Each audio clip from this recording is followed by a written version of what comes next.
જ્યાં સુધી દક્ષિણ બંગાળની ઉપસાગર સક્રિય નહીં થાય ત્યાં સુધી ગુજરાતના ભાગોમાં સારો વરસાદ આવવાની શક્યતા નથી. વરસાદ અંગે જોવા જઈએ તો હમણાં તારીખ 31 ઓગસ્ટ સુધીમાં છૂટાછવાયા ભાગોમાં વરસાદ થવાની શક્યતા રહેશે. ક્યાંક વધુ તો ક્યાંક ઓછો. 12 સપ્ટેમ્બર બાદ પણ સારો વરસાદ આવવાની શક્યતા રહેશે.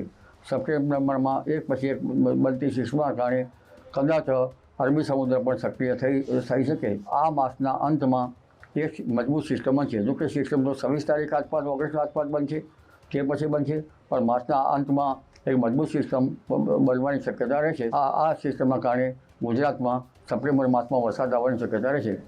3 સપ્ટેમ્બર આસપાસ વરસાદ આવવાની શક્યતા રહેશે.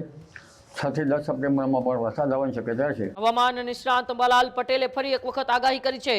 ગુજરાતમાં વરસાદને લઈને મોટા સમાચાર. ગુજરાતમાં હાલ છૂટાછવાયા વરસાદી ઝાપટાની શક્યતા આવી વાત અંબાલાલ પટેલે કરી. 26 ઓગસ્ટ બાદ કેટલાક વિસ્તારોમાં વરસાદી ઝાપટા પડી શકે. હાલ વરસાદ માટે કોઈ મજબૂત સિસ્ટમ સક્રિય નથી, આવી વાત પણ અંબાલાલ પટેલે કરી. અરબી સમુદ્ર અને બંગાળની ખાડીથી પૂરતો ભેજ નથી મળતો. સૂકા પવનોને કારણે પશ્ચિમ સૌરાષ્ટ્રમાં વરસાદ પર અસર થઈ છે તેવી વાત પણ હવામાન નિષ્ણાંત અને આગાહીકાર અંબાલાલ પટેલે કરી. 31 ઓગસ્ટ સુધી કેટલાક વિસ્તારોમાં છૂટાછવાયા વરસાદની શક્યતા. બંગાળની ખાડીમાં નવી સિસ્ટમ બનવાની પણ શક્યતા આવી વાત અંબાલાલ પટેલે કરી છે.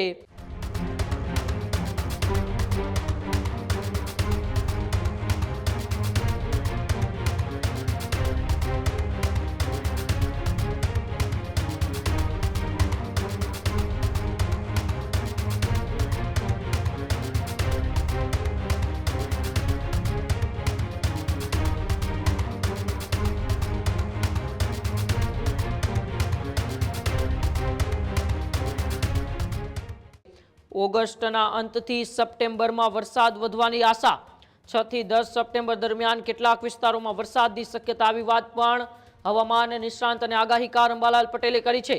પૂરતો ભેજ ન મળે ત્યાં સુધી સારા વરસાદની શક્યતા ખૂબ ગુજરાતની અંદર ઓછી છે તેવી સ્પષ્ટપણે વાત અંબાલાલ પટેલે કરી દીધી છે. ઓગસ્ટમાં છેલ્લા 20 દિવસથી વરસાદ ક્યાંક ખોવાઈ ગયું હોય તેવી પરિસ્થિતિ છે. આ બધા વચ્ચે ફરી એક વખત હવામાન નિષ્ણાંત અને આગાહીકાર અંબાલાલ પટેલે આવનારા દિવસો ગુજરાત માટે વરસાદના કેવા રહેવાના છે તેને લઈને શું કહ્યું, આવો આપણે હવામાન નિષ્ણાંત અને આગાહીકાર અંબાલાલ પટેલને સાંભળીએ.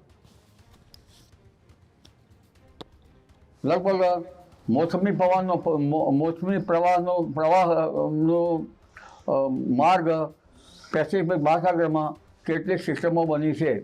એ સિસ્ટમોના કારણે ભારત તરફના દક્ષિણ બંગાળની ઉપસાગરના વહનનો ભેજ પેસિફિક મહાસાગરમાં જાય છે, જેના કારણે દક્ષિણ બંગાળ ઉપસાગરની શાખા દક્ષિણ શાખા સક્રિય થતી નથી અને ગુજરાતમાં સારો વરસાદ આવતો નથી. ઉપરાંત ઉત્તરની શાખાના કારણે આસામ તરફ, પૂર્વ ભારત તરફ અને ઉત્તર પૂર્વીય ભારત તરફ વરસાદ આવે છે. પૂર્વ મધ્યપ્રદેશ તરફ પણ વરસાદની સંભાવના રહેશે. જ્યાં સુધી દક્ષિણ બંગાળની ઉપસાગર સક્રિય નહીં થાય ત્યાં સુધી ગુજરાતના ભાગોમાં સારો વરસાદ આવવાની શક્યતા નથી. આ ઉપરાંત દક્ષિણ ચીન તરફ અને જાપાન તરફની સિસ્ટમો પણ ભેજને ખેંચી જાય છે. આ ઉપરાંત પશ્ચિમ સૌરાષ્ટ્રમાં પણ વરસાદ નથી, કારણ કે પશ્ચિમ સૌરાષ્ટ્રમાં ઈરાન તરફથી આવતા સૂકા પવનો, અફઘાનિસ્તાન અને પાકિસ્તાનમાંથી આવતા સૂકા પવનો, ઉપલા લેવલના સૂકા પવનો પણ ભેજગ્રાહી નથી, જેના લીધે વરસાદ થતો નથી. આ ઉપરાંત બંગાળ ઉપસાગરની શાખા સક્રિય થાય તેને પણ આ વહનને પાછું ખેલે છે, એટલે વરસાદ થતો નથી. વરસાદ અંગે જોવા જઈએ તો હમણાં તારીખ 31 ઓગસ્ટ સુધીમાં છૂટાછવાયા ભાગોમાં વરસાદ થવાની શક્યતા રહેશે. ક્યાંક વધુ તો ક્યાંક ઓછો. મઘા નક્ષત્ર છે ત્યાં સુધીનું વરસાદનું પાણી સારું ગણાય છે, પરંતુ 31 ઓગસ્ટ પછીનું પૂર્વ ફાલ્ગુન નક્ષત્રનું પાણી સારું ગણાતું નથી. એટલે આ નક્ષત્રમાં ખેડૂત ભાઈઓએ કૃષિ કાર્યો કરવા સારા નહીં, વરફ થઈ કૃષિ કાર્યો કરવા સારા રહે. 12 સપ્ટેમ્બર બાદ પણ સારો વરસાદ આવવાની શક્યતા રહેશે. સપ્ટેમ્બરમાં એક પછી એક બનતી સિસ્ટમના કારણે કદાચ અરબી સમુદ્ર પણ સક્રિય થઈ શકે અને સપ્ટેમ્બરમાં પશ્ચિમ સૌરાષ્ટ્રમાં પણ કંઈક વરસાદ આવી શકવાની ગણતરી મૂકી શકાય. તો કે તે તો સમય કહેશે. આ ઉપરાંત ઓગસ્ટથી સપ્ટેમ્બર સુધી અલ નીનોની ઘાતક અવસ્થા પણ અનુભવાવી શકાશે. લગભગ પેરુ ખાતેનું જે નીનો 3.4 વિસ્તારનું ઉષ્ણતામાન છે, દરિયાઈ ઉષ્ણતામાન, જ્યાં લા નીનો અલ નીનોની ગણતરી થતી હોય છે, તેનું પાણી પણ લગભગ 2 ડિગ્રી સેલ્સિયસ જેવું થવાની શક્યતા રહેતા મજબૂત અલ નીનો બનવાની શક્યતા રહે.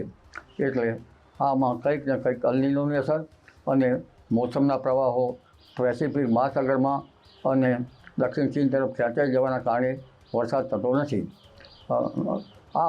આ માસના અંતમાં એક મજબૂત સિસ્ટમ બનશે. જો કે સિસ્ટમ તો 26 તારીખ આસપાસ, ઓગસ્ટ આસપાસ બનશે, તે પછી બનશે, પણ માસના અંતમાં એક મજબૂત સિસ્ટમ બનવાની શક્યતા રહેશે. કદાચ તે દક્ષિણ બંગાળ ઉપસાગર સક્રિય કરે તેવા એંધાણ જણાય છે અને પેસિફિક મહાસાગરનો ભેજ ત્યારે ઓછો થવાની પણ શક્યતા ગણતા આ સિસ્ટમના કારણે ગુજરાતમાં સપ્ટેમ્બર માસમાં વરસાદ આવવાની શક્યતા રહેશે. 3 સપ્ટેમ્બર આસપાસ વરસાદ આવવાની શક્યતા રહેશે. 6 થી 10 સપ્ટેમ્બરમાં પણ વરસાદ આવવાની શક્યતા રહેશે. 12 સપ્ટેમ્બર બાદ સારો વરસાદ આવવાની શક્યતા રહેશે. ખેડૂત ભાઈઓ છે ખેતરમાં ડ્રોન ઉડાવતા હોય છે ત્યારે આપણે એક પ્રશ્ન સતાવતો હોય છે કે જે આપણે અત્યાર સુધી જીપીએસ ટેકનોલોજીવાળા ડ્રોન વાપર્યા છે, જેથી કરીને મોબાઈલ ટાવર છે અથવા તો હાઈ ટેન્શન લાઇન પસાર થતી હોય, કોઈ વૃક્ષો હોય, ત્યારે જે જીપીએસ ટેકનોલોજીવાળા ડ્રોન છે એમાં ટકરાય અને ટ્રેસ થાય છે. પણ એગ્રીઓન લાવ્યું છે GNSS ટેકનોલોજી ડ્રોન, જેથી કરીને એ ડ્રોન છે એ કોઈ જગ્યાએ ટકરાય નહીં, પોતાની રીતે જ ડિસિઝન લે છે અને મૂવ થઈ જાય છે. જેથી કરીને GNSS ટેકનોલોજી ડ્રોન છે એ વાપરવાનો આગ્રહ રાખો. હજુ સુધી તમે અમારી ચેનલને સબસ્ક્રાઇબ નથી કરી તો અત્યારે જ ન્યૂઝરૂમ ગુજરાતને સબસ્ક્રાઇબ કરો, ફેસબુક અને ઇન્સ્ટાગ્રામ પર ફોલો કરો.